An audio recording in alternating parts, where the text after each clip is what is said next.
Hello students, आज हम GST revise करने जा रहे हैं। तो आज मैंने आपका सबसे फर्स्ट चैप्टर सप्लाई स्टार्ट करेंगे आज हम। तो अब सप्लाई में आप समझिए, supply means supply of goods oblique services or both. अब गुड्स क्या होता है? गुड्स अगर आप ये देखो, यहाँ पे देखना ध्यान से, goods means every kind of movable property. Her movable property goods होता है, but does not include money and securities. ठीक है, मतलब मनी मतलब पैसा और सिक्योरिटी, इसके ऊपर कभी भी जीएसटी लेवी नहीं होगा। अभी मैं आपको समझाऊंगा, क्योंकि गुड्स में मनी और सिक्योरिटीज बाहर है और सर्विसेज से भी मनी और सिक्योरिटी बाहर है। तो इसका मतलब क्या हुआ, कभी भी जीएसटी मनी और सिक्योरिटी के ऊपर लेवी नहीं हो सकता। तो goods means every kind of movable property other than money and securities, but includes actionable claim. यहां पे देखो, इसमें क्या आता है? एक्शनेबल क्लेम आता है। एक्शनेबल क्लेम क्या होता है? इसका मैं आपको सिंपल एग्जांपल देता हूं। जैसे मान लो इंश्योरेंस है मेरा, ठीक है, अब मैंने इंश्योरेंस करा रखा है। तो जैसे ही मेरी गाड़ी का एक्सीडेंट हुआ तो मैंने इंश्योरेंस क्लेम किया, तो वो मेरा जो क्लेम होता है वो एक्शनेबल क्लेम होता है। मतलब किसी एक्शन की वजह से कोई क्लेम आता है तो वो एक्शनेबल क्लेम है, तो उसके ऊपर वो गुड्स है, मतलब ठीक है। तो इसका मतलब क्या हुआ? Goods means every kind of movable property other than money other than security. मतलब मनी और सिक्योरिटी बाहर किए और दो चीजें अंदर करी। क्या क्या?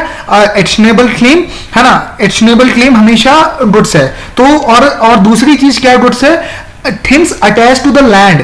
मतलब जैसे कोई भी चीज उगी, मतलब जमीन पे अनाज उगा, तो वो भी क्या है? गुड्स है। तो इसका मतलब क्या हुआ? दो चीजें बाहर जाती है, दो चीजें अंदर आती है। तो goods means every kind of movable property other than money and securities, मतलब दो चीजें बाहर, फिर दो चीजें अंदर, फिर actionable but includes actionable claim and things attach to और forming part of the land. अब ये वाली लाइन स्पेसिफिकली ऐड करने की जरूरत क्यों पड़ी? ये लाइन इसलिए ऐड करने की जरूरत पड़ी क्योंकि नहीं तो लोग क्या बोलते कि जो चीज लैंड है, लैंड क्या है? Immovable property. तो things attach to land is also immovable property. तो गवर्नमेंट ने इस चीज को हटाने के लिए इन्होंने गुड्स की डेफिनेशन पे ही वो डाल दिया कि things attach to land that are to be severed before further production. ठीक है, तो ये आपका मतलब हुआ गुड्स का। तो अब अपन आते हैं सर्विसेज के ऊपर। तो services means anything other than goods. मतलब जो गुड्स नहीं है वो सर्विसेज है। तो इसका मतलब तो फिर मनी और सिक्योरिटी भी सर्विसेज हो गया। तो इन्होंने क्या किया, अब मनी और सिक्योरिटीज के ऊपर कभी भी जीएसटी लेवी नहीं करना था इन्हें। तो इन्होंने क्या बोला? सिक्योरिटीज मींस है ना, services means other than goods but does not include money and security. मतलब मनी और सिक्योरिटी यहां से भी बाहर कर दिए। तो इसका मतलब न तो मनी गुड्स है, नहीं सर्विस है। तो ये हमारा कॉन्सेप्ट बनता है। तो और फिर हमने साथ में दो चीजें ऐड करी, but services includes use of money. Use of money मतलब जैसे हम इंटरेस्ट देते हैं ना, तो इंटरेस्ट क्या है? सर्विसेज है। हालांकि अगर आप एग्जम्पशन नोटिफिकेशन पढ़ोगे तो इंटरेस्ट के ऊपर जीएसटी लेवी नहीं होता, मतलब जीएसटी चार्ज नहीं होता। तो इसका मतलब क्या हुआ? Services means anything other than goods excluding money and securities but includes use of money. मतलब जो यूज ऑफ मनी के लिए जो पैसा दिया जाता है वो सर्विसेज है। मतलब इंटरेस्ट अगर मैं देता हूं तो वो सर्विसेज है। फिर कन्वर्जन ऑफ मनी, तो ये क्या है? कन्वर्जन ऑफ मनी मतलब डॉलर से अगर मैं रुपीज बना के देता हूं और उसके लिए मैं कुछ अलग से पैसा चार्ज करता हूं तो वो भी मेरी सर्विसेज है। तो अब हमारी दोनों डेफिनेशन तैयार हो जाती है, supply of goods or services or both. Goods means anything any kind of movable property but does not include money and securities but includes actionable claim and things attached to the land and. और services में भी ऐसे ही है। Services में क्या क्या बाहर होता है? मनी एंड सिक्योरिटीज बाहर होते हैं और आता क्या क्या है? यूज ऑफ मनी और कन्वर्जन ऑफ मनी। अब अपन ने ये चीज समझ ली है। अब अपन चलते supply of goods or services or both. अब हम पढ़ेंगे 7(1)(a). सेक्शन 7 सबसेक्शन 1 क्लॉज ए।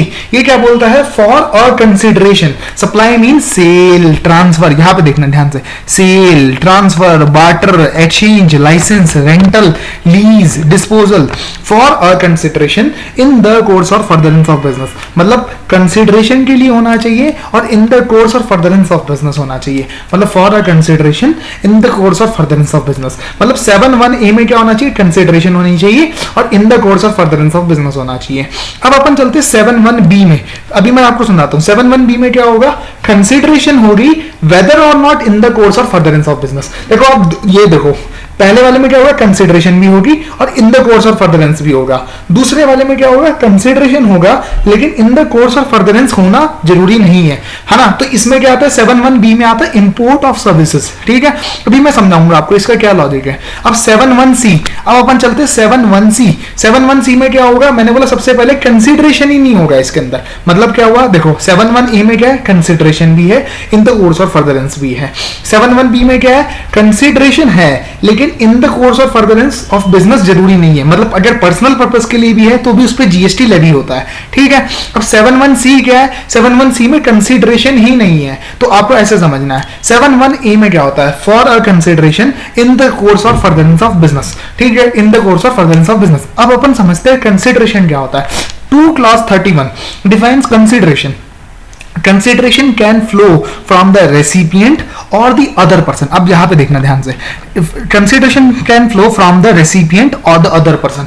मतलब या तो जिसने रिसीव किया माल या तो वो पैसा दे सकता है या उसके बिहाफ पे कोई और भी पैसा दे सकता है। तो इसका मतलब क्या होता है, consideration means consideration can flow from the recipient और the other person but does not include, but क्या क्या नहीं आता, अगर सेंट्रल गवर्नमेंट और या फिर स्टेट गवर्नमेंट सब्सिडी देता है। अब इसका एग्जाम्पल क्या हो सकता है, जैसे हमारे पास एलपीजी सिलेंडर आता है, एलपीजी सिलेंडर में सेंट्रल गवर्नमेंट की सब्सिडी होती है, तो उस सब्सिडी के ऊपर कभी भी जीएसटी लेवी नहीं हो सकता। अब आपको यहां पे एक माइंड में एक चीज रखनी है, सेक्शन 15(2)(e) मतलब 15 subsection 2 clause E of valuation chapter, उसमें ये बोला जाता है कोई भी subsidy will form part of the value of supply.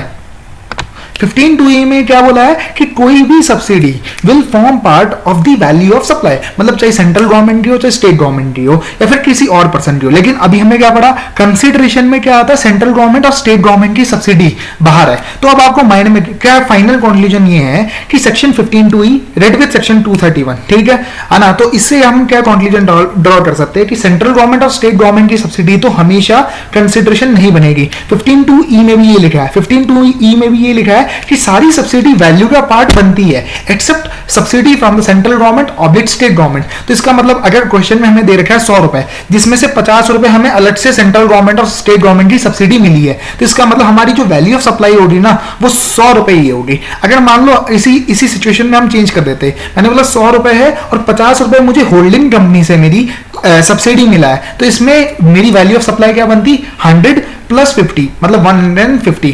तो इसका मतलब क्या हुआ, अगर कोई पर्सन मुझे सब्सिडी देता है that is other than central government oblique state government, other than that है तो वो वैल्यू ऑफ सप्लाई का पार्ट बनता है। और अगर स्टेट गवर्नमेंट और सेंट्रल गवर्नमेंट की सब्सिडी है तो वो वैल्यू ऑफ सप्लाई का पार्ट नहीं बनता है। ये हमारा माइंड एकदम क्लैरिटी के साथ हमें क्लियर होना चाहिए। फिर अब डिपॉजिट, अब देखो अब ध्यान से ये वाला, but does not include, consideration does not include deposit.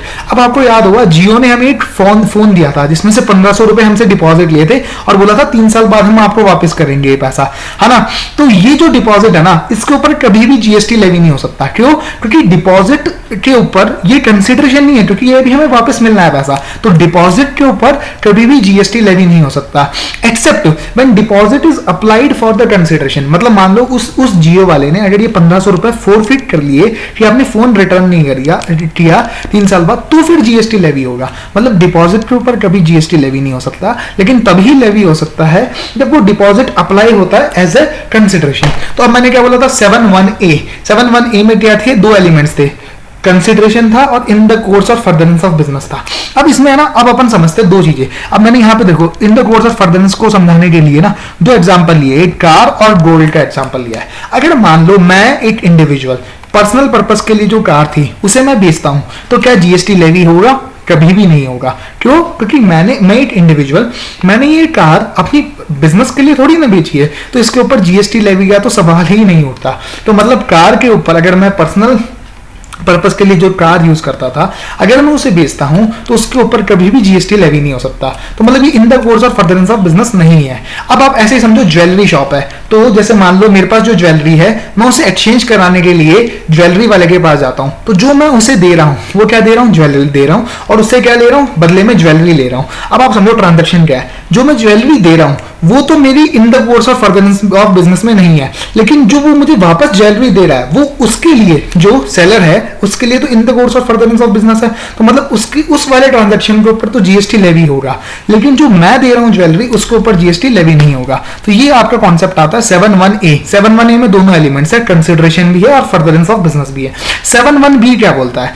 7(1)(b) बोलता है import of services. Import of services for a consideration, मतलब पैसा जाना चाहिए वेदर और not in the course or furtherance of business. Weather और not in the course or furtherance of business, मतलब चाहे बिजनेस के फर्दरेंस में हो या ना हो, जीएसटी विल बी लेविड। अब इसका ये एंट्री क्यों लाई गई? इसका एग्जांपल होगा एक OIDAR नाम की सर्विसेज होती है, ठीक है। उसमें क्या होता है, जैसे आप नेटफ्लिक्स ये सारी चीजें चलाते हो, तो इसमें क्या होता है, ये वाली एंट्री इसलिए लाई गई कि आप इंपोर्ट कर रहे हो सर्विसेज बाहर से, तो उसके ऊपर आपको जीएसटी लेवी करना है। मतलब इंपोर्ट ऑफ सर्विसेज, जैसे नेटफ्लिक्स वालों के ऊपर नहीं तो टैक्स नहीं लगेगा ना, अगर बिजनेस के लिए नहीं है। जैसे मान लो मैं यूज करता हूँ नेटफ्लिक्स, ठीक है, तो अब जैसे मैंने जो इंपोर्ट ऑफ सर्विसेज करी, तो फिर तो कभी उसके ऊपर जीएसटी लेवी नहीं होगा। तो इन्होंने इसलिए यहाँ पे लिखा import of services for a consideration whether और not in the course of furtherance of business. तो 7(1)(b) में क्या है, कंसिडरेशन है, लेकिन business in the course of furtherance of business जरूरी नहीं है। तो ये आपको समझना कि इंपोर्ट ऑफ सर्विसेज के लिए एंट्री है।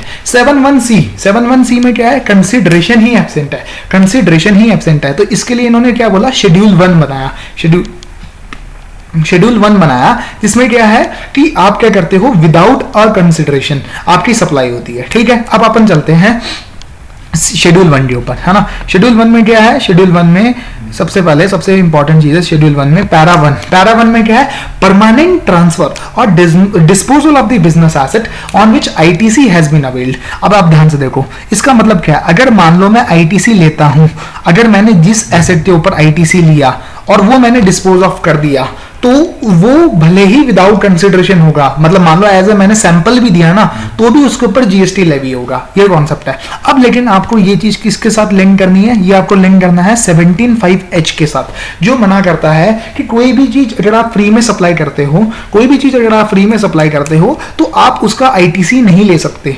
ये क्या है, 17(5)(h) है। 17(5)(h) का आप कौन से चैप्टर में पढ़ोगे, इनपुट टैक्स क्रेडिट वाले चैप्टर में पढ़ोगे। तो मैं आपको समझाता हूँ क्या फंडा है। फंडा ये है कि अगर आप कोई चीजें, मान लो ए है, ए को आपने प्रोसेस किया और बी बना के बेचा फ्री ऑफ कॉस्ट, तो क्या लगेगा, 17(5)(h) लगेगा। क्यों?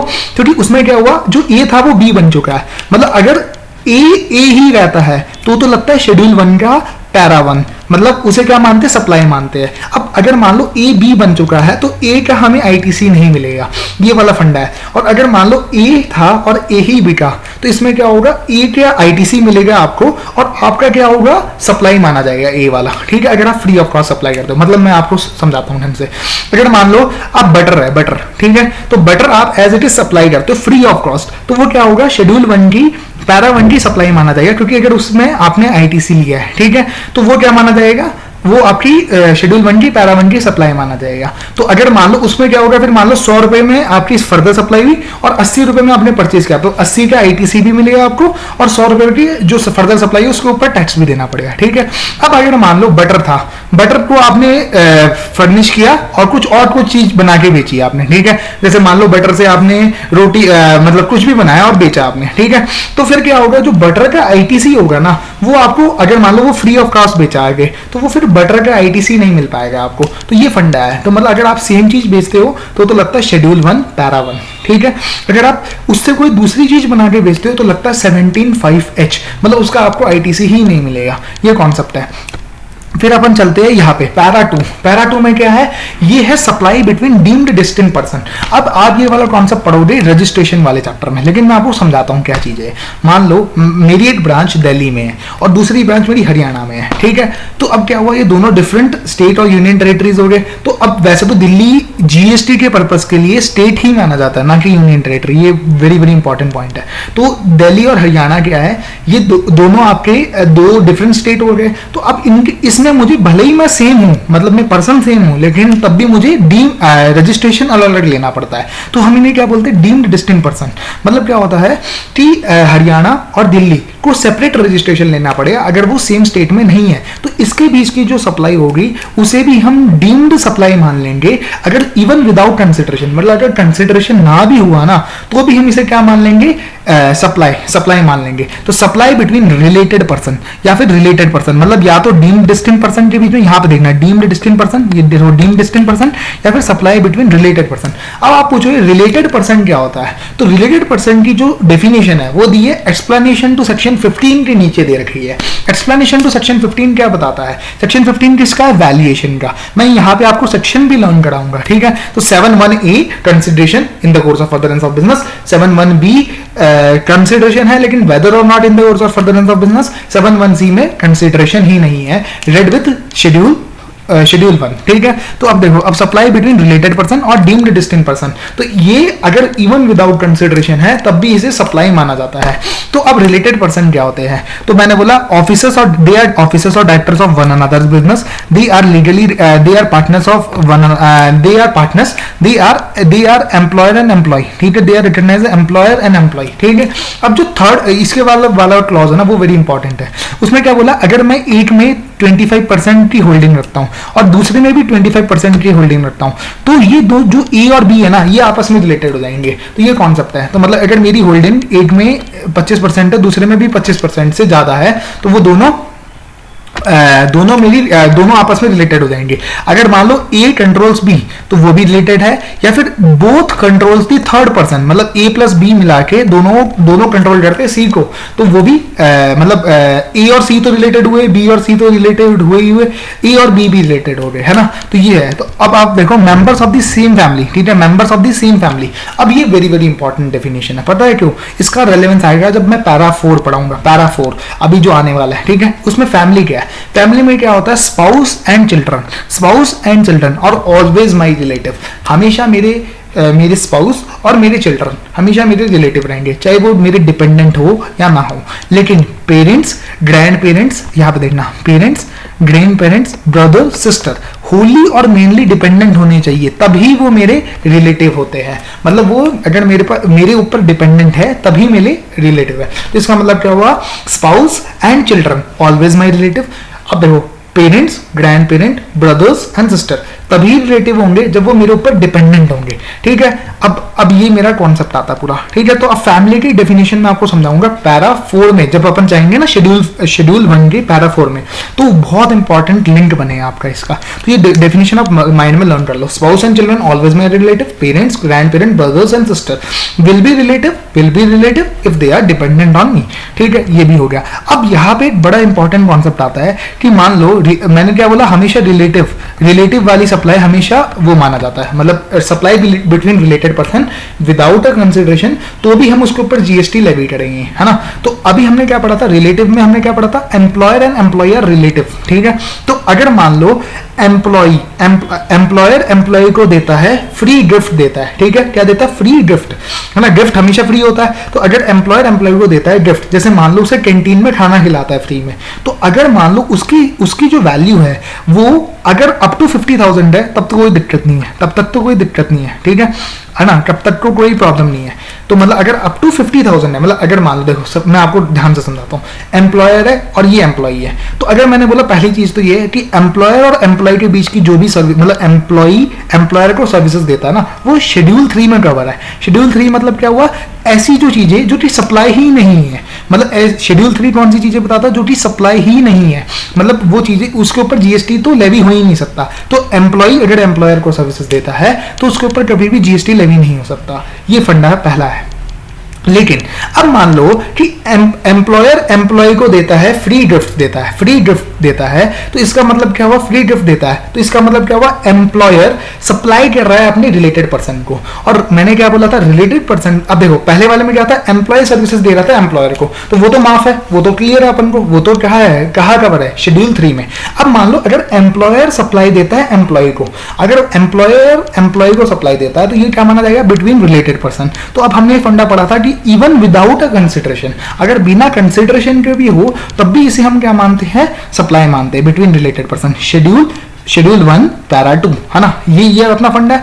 तो अगर, लेकिन अब गवर्नमेंट ने इसमें एक एग्जम्पशन दी। उन्होंने क्या एग्जम्पशन दी, उन्होंने बोला अगर अप टू 50,000 है ना, अप टू 50,000 तो चलेगा, तो कोई दिक्कत नहीं है। तो अगर मान लो, अब मैं एग्जांपल लेता हूं, अप टू 50,000 मतलब मान लो अगर मेरा एम्प्लॉयर एम्प्लॉय को देता है फ्री ऑफ कॉस्ट अगर कुछ खाना देता है, अगर उसकी वैल्यू 50,000 तक है तो कोई दिक्कत नहीं है। अगर जैसे ही ऊपर चल जाएगी तो पूरे के ऊपर एम्प्लॉयर को जीएसटी पे करना पड़ेगा, क्यों? क्योंकि वो माना जाएगा कि एम्प्लॉयर ने सप्लाई किए हैं एम्प्लॉय को, ये फंडा है। तो आपको ऐसा समझना है कि अगर अप टू 50,000 है, अगर एम्प्लॉय को सप्लाई करता है up to 50,000 free of cost तो कोई प्रॉब्लम नहीं है, लेकिन अगर उससे ऊपर सप्लाई करता है तो पूरे के ऊपर जीएसटी लग जाता है।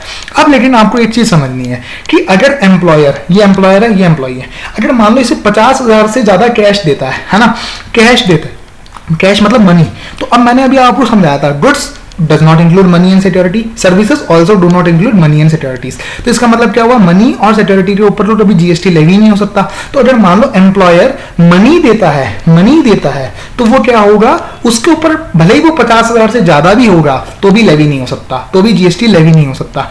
लेकिन अगर मान लो देखो, अगर मान लो एम्प्लॉयर एम्प्लॉय को मनी देता है तो उसके ऊपर चाहे जितना मर्जी अमाउंट हो जीएसटी लेवी नहीं हो सकता, लेकिन उसके लिए 50,000 की लिमिट नहीं है, ये ध्यान में रखना। लेकिन अगर कोई चीज अदर्स देता है तो उसके लिए लिमिट है 50,000 की। तो ये आपका कॉन्सेप्ट एकदम क्लियर हो जाना चाहिए यहाँ पे, है ना, आपको ये फंडा एकदम क्लियर हो जाना चाहिए।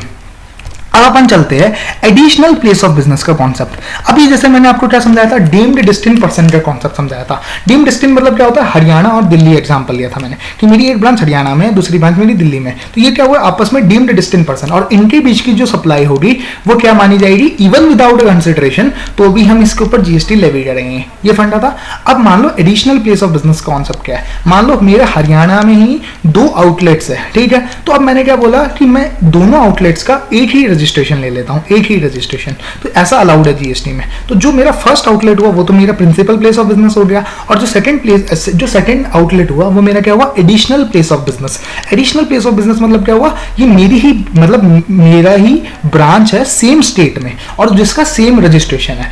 अगर मान लो सेम स्टेट में ही ब्रांच है और दूसरा सेम रजिस्ट्रेशन है, दोनों कंडीशन फुलफिल होनी चाहिए, same state plus same registration. तो इसका मतलब क्या हुआ, अगर एडिशनल प्लेस ऑफ बिजनेस, तो इसका मतलब क्या हुआ कि अगर ब्रांच 1 जो कि हरियाणा स्टेट में, ब्रांच 2 हरियाणा स्टेट में है और जिसका सिंगल रजिस्ट्रेशन है, वो ब्रांच 2 क्या माना जाएगा, एडिशनल प्लेस ऑफ बिजनेस। तो ब्रांच 1 अगर ब्रांच 2 को सप्लाई करता है तो उसके ऊपर जीएसटी लेवी नहीं होगा। क्यों?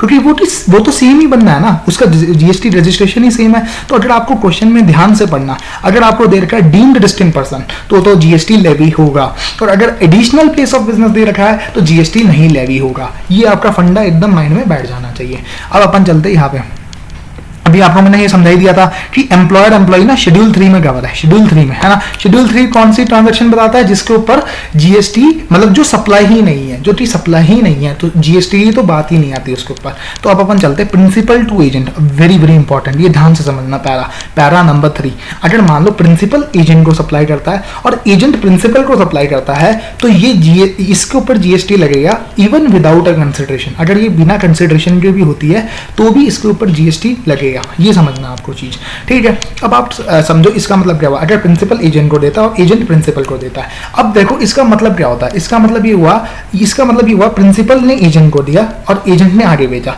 अब लेकिन जब एजेंट ने आगे बेचा ना, तो एजेंट ने जो इनवॉइस दिया ना वो अपने ही नाम का दिया। तो मान लो अगर एजेंट ने अपने ही नाम का इनवॉइस दिया तो इसका मतलब क्या हुआ, एजेंट ने जीएसटी चार्ज किया कस्टमर से। तो ऑब्वियस सी बात है जो प्रिंसिपल से एजेंट को सप्लाई हुआ उसके ऊपर भी जीएसटी लगेगा। अगर मान लो एजेंट जो इनवॉइस देता है वो प्रिंसिपल के नाम पे ही दे देता है ना, अगर एजेंट इनवॉइस जो देता है वो अगर मान लो प्रिंसिपल के नाम पे ही दे देता है ना, प्रिंसिपल के नाम पे दे देता है, तो इसका मतलब क्या हुआ, जो सप्लाई करी है वो किसने करी, प्रिंसिपल ने, ठीक है। प्रिंसिपल ने इसे सप्लाई करी कस्टमर को, तो इसका मतलब क्या हुआ, जो प्रिंसिपल और एजेंट के बीच की सप्लाई है ना उसके ऊपर जीएसटी लेवी नहीं होगा। अब आपको ध्यान से समझना है, इसमें खेल पर क्या है, खेल सिर्फ ये है कि इनवॉइस कौन इशू करता है। अगर मान लो एजेंट इनवॉइस इशू करता है तो फिर वो वाली सप्लाई पैरा 3 में कवर है।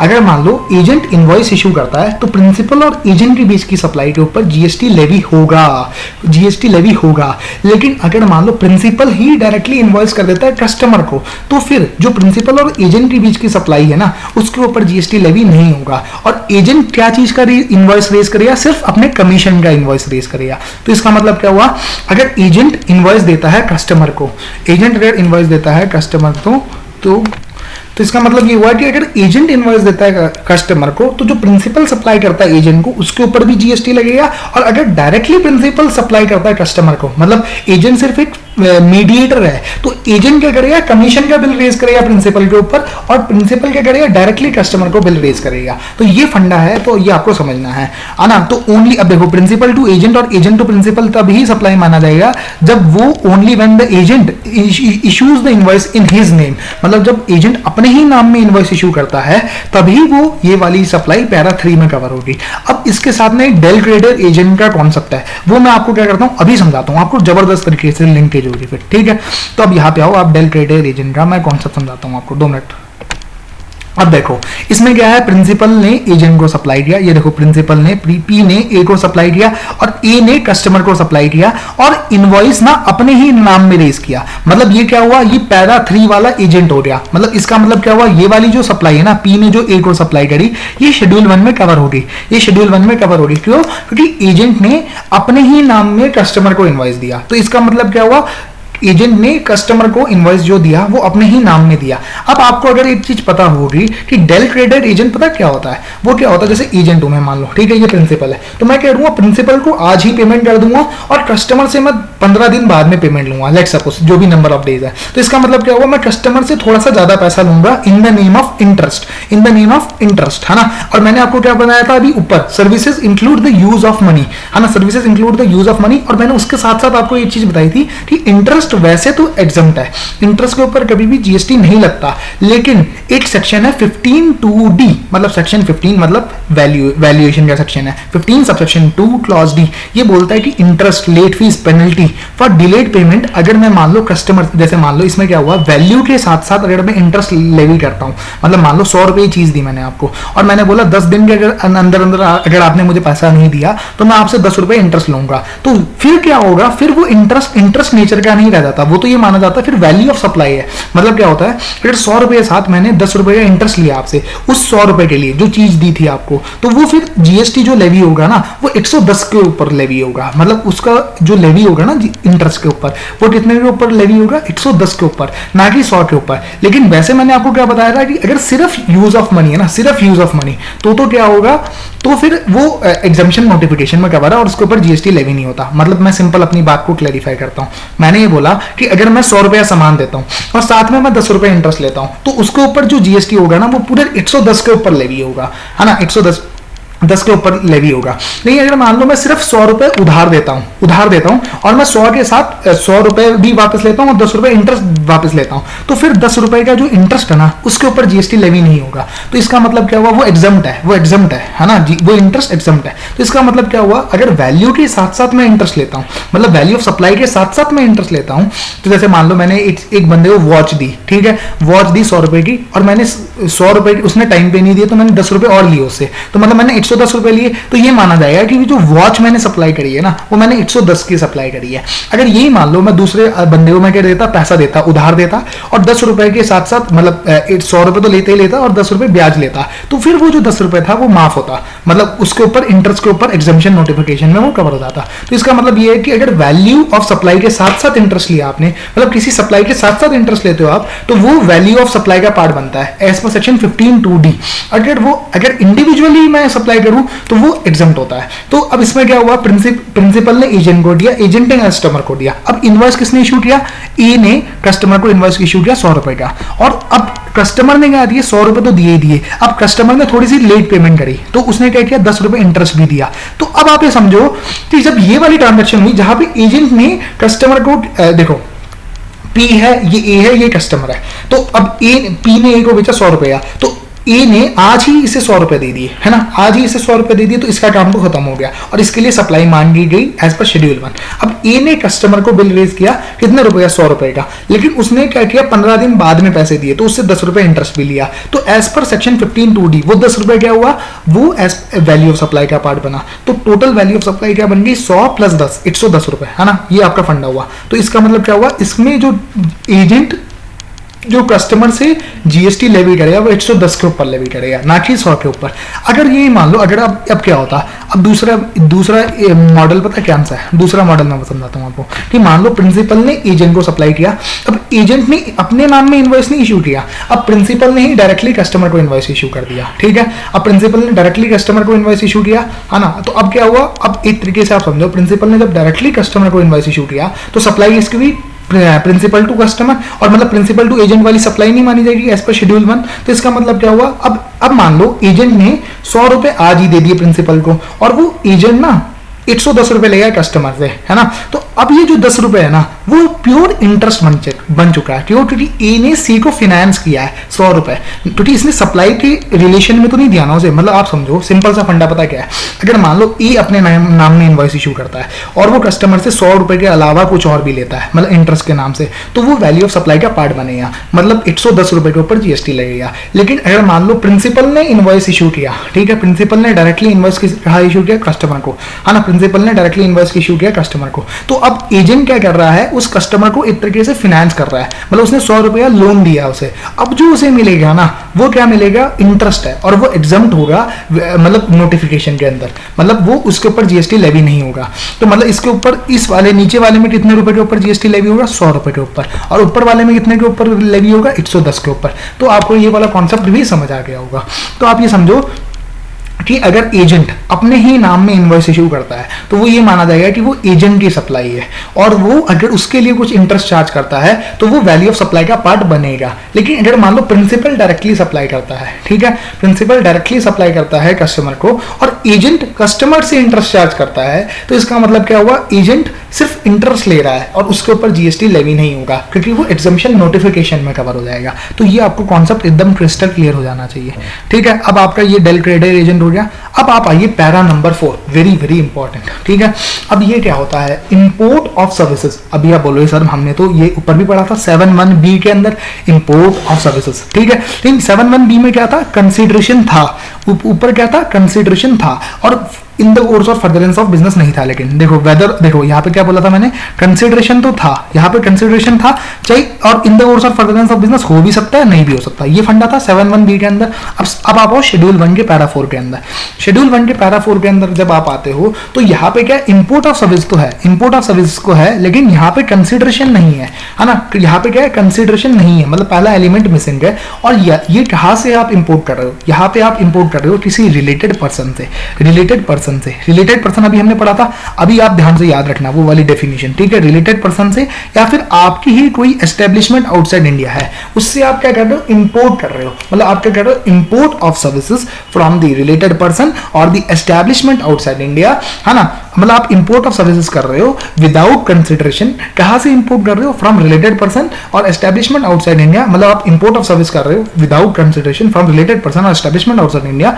अब इसमें ध्यान रखना, अब आपने 7(1)(b) में क्या पढ़ता, कंसिडरेशन होना चाहिए और वेदर और not in the course of furtherance of business. यहाँ पे क्या होगा, कंसिडरेशन मिसिंग है, लेकिन यहाँ पे क्या होना चाहिए, इन the course of furtherance of business होना चाहिए, इन the course of furtherance of business होना चाहिए, इन the course of furtherance of business, ठीक है। मतलब इसमें क्या होना चाहिए, किसी में रिलेटेड पर्सन से इंपोर्ट कर रहा हूं without consideration but in the course of furtherance of business, but in the course of furtherance of business. अब मान लो मैं आपको एक एग्जांपल देता हूं, ठीक है।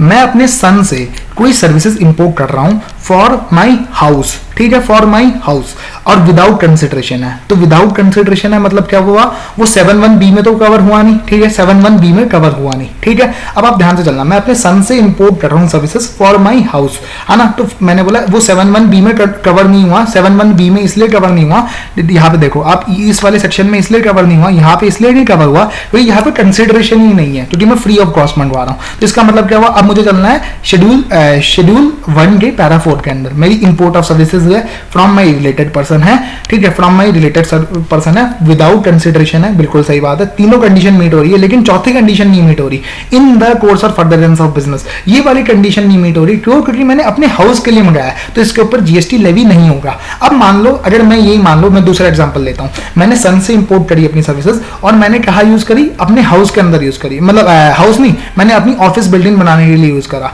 तो ऑफिस बिल्डिंग बनाने के लिए यूज करा, तो इसका मतलब क्या हुआ, इसका मतलब क्या हुआ, मैंने अपने रिलेटेड पर्सन से इंपोर्ट करी, विदाउट कंसिडरेशन इंपोर्ट करी, है ना, और in the course of furtherance of business use करा, तो इसके ऊपर मतलब जीएसटी लगेगा, इसके ऊपर जीएसटी लगेगा, ठीक है। तो मतलब मान लो आपको ऐसे समझना है, तो सबसे पहले आपको देखना 7(1)(b) में कवर है, 7(1)(b) में नहीं कवर है तो आप आओ शेड्यूल 1 पैरा 4 के अंदर।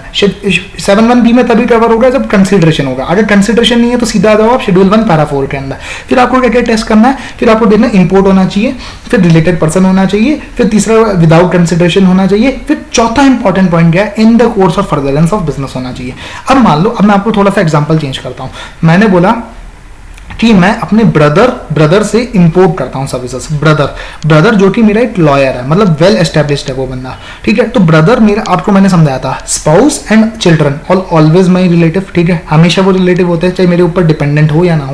लेकिन brother, sister, parents, grand parents, ये मेरे तभी रिलेटिव होंगे जब मेरे ऊपर वो डिपेंडेंट होते हैं, जब वो मेरे ऊपर डिपेंडेंट होते हैं। तो इसका मतलब क्या हुआ कि अगर मैं मान लो मेरे ब्रदर जो कि लॉयर है उससे मैं सर्विसेज इंपोर्ट करता हूँ, ठीक है, सर्विसेज इंपोर्ट करता हूँ इन the course of my business, ठीक है, इन the course of my business. अब अपन टेस्ट करते हैं, क्या इंपोर्ट ऑफ सर्विसेज है, विदाउट कंसिडरेशन है, लेकिन आप ये समझो कि मेरी रिलेटेड पार्टी है। मैंने बोला ब्रदर जो कि एक मेरा लॉयर है और वेल एस्टेब्लिश्ड है, तो मतलब ऑब्वियस सी बात है मेरे ऊपर डिपेंडेंट नहीं होगा। तो इसका मतलब क्या हुआ, जो मेरा तीसरा टेस्ट है ना कि ये रिलेटेड पार्टी होना चाहिए, वही नहीं सेटिस्फाई हो रहा, तो फिर चाहे फर्दरेंस ऑफ बिजनेस में भी होगा तो भी कोई मतलब नहीं है। तो इसका मतलब क्या हुआ, अगर मेरे ब्रदर से मैं इंपोर्ट करता हूं तो वो मैं तभी मेरा पैरा 4 में कवर होगा जब वो ब्रदर मेरे ऊपर डिपेंडेंट होगा, ठीक है। मतलब जब वो मेरे मतलब जो ब्रदर है मेरा वो मेरे ऊपर डिपेंडेंट होगा। तो इसका मतलब क्या हुआ, तो आपको ये समझना है कि सबसे पहले 4 टेस्ट है। देखो 7(1)(b) में कौन कौन टेस्ट है, 7(1)(b) में 2 टेस्ट है, कंसिडरेशन होना चाहिए और दूसरा टेस्ट तो कुछ भी नहीं है, वेदर और not in the course of furtherance of business. मतलब कंसिडरेशन हुआ तो सीधा 7(1)(b), ठीक है। अगर मान लो कंसिडरेशन नहीं है तो आप आए शेड्यूल 1 पैरा 4 में आए, आप आए और आपने देखा क्या क्या होना चाहिए, विदाउट कंसिडरेशन, ठीक है, from a related person, import of services होना चाहिए इन the course of furtherance of business. मतलब यहाँ पे बिजनेस होना बहुत जरूरी है। तो इसका मतलब क्या हुआ, अगर मैं मान लो अपने हाउस के लिए लेता हूँ तो वो वैसे ही खत्म है, ठीक है, वो वैसे ही बाहर हो गया। और दूसरा क्या होना चाहिए, रिलेटेड पर्सन होना चाहिए। रिलेटेड पर्सन तभी हो गया जब स्पाउस एंड चिल्ड्रन और ऑलवेज माई रिलेटिव, और बाकी सब मेरे तभी रिलेटिव होंगे जब वो मेरे ऊपर डिपेंडेंट होंगे। तो इसका मतलब क्या हुआ, मुझे इसमें 2 टेस्ट इंपॉर्टेंट है, एक तो रिलेटेड पर्सन इंपॉर्टेंट है, विदाउट कंसिडरेशन इंपॉर्टेंट है, और तीसरा मेरे पास in the course of furtherance of business important है। तो ये आपके सारे फंडे अभी खत्म हो जाते हैं। मतलब हमने शेड्यूल 1 पढ़ लिया, 7(1)(a) पढ़ लिया, 7(1)(b) पढ़ लिया, 7(1)(c) पढ़ लिया। तो अपन एक बार सारी चीजें रिवाइज कर लेते हैं। Supply means supply of goods or services or both. Goods means every kind of movable property other than money and securities, but includes actionable claim and things attach to land which are to be severed before further usage, है ना। तो और services means anything other than goods. तो इसका मतलब क्या हुआ, money और सिक्योरिटी भी आ रहे थे तो इन्होंने बाहर कर दिया उसे। तो but excludes money and security, but includes use of money और the conversion of money into one form into another. फिर अपन आए सप्लाई, फिर अब 7(1)(e) में क्या था, कंसिडरेशन था और in the course of furtherance of business था। 7(1)(b) में क्या था, कंसिडरेशन भी था और वेदर और not in the course of furtherance of business. 7(1)(c) में क्या था, 7(1)(c) के अंदर था शेड्यूल 1 में क्या था, मतलब है ना, 7(1)(c) में क्या था अपना, कि कंसिडरेशन ही नहीं था। तो ये आपको फंडा एकदम क्लियर हो जाना चाहिए।